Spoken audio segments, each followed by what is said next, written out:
Fareed Zakaria, GPS, CNN Sunday morning 10 Eastern and Pacific. What I find interesting about the test isn't so much what it says about India, it's what it says about China and I think the failure of Chinese foreign policy over the past decade. I mean, now just in the last year, you've had Burma turn very sharply away from its Chinese patron towards the West.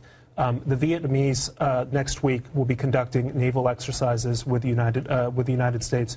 Japan, South Korea, Taiwan, the entire rim, Australia, where we're going to be deploying Marines, the entire Asian rim has decided that their fate isn't, or their future isn't better married to an ascendant China. It's containing the rise of a very aggressive and somewhat scary state. Of course, all of these countries hold, well, most of these countries hold regular naval exercises and war games with India as well.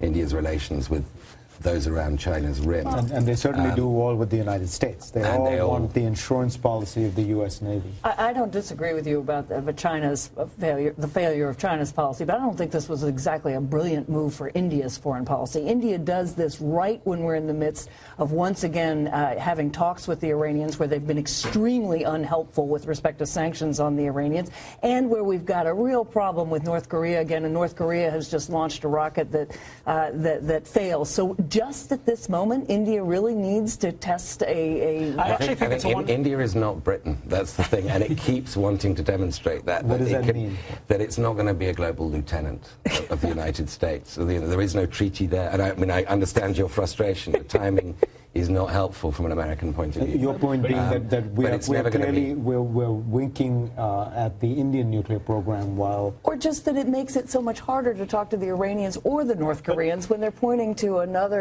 country that is, in fact, a nuclear power, that, of course, didn't sign the nuclear treaty, but that nevertheless is saying we can do it, just as it's got other countries around that want to say we, too, are on the global stage. But it's actually a moment of clarity. I don't think anyone is going to go to sleep tonight lying awake thinking, oh my goodness, the Indians now have a new missile that can reach China. Why? Because India is basically a responsible and a very democratic power.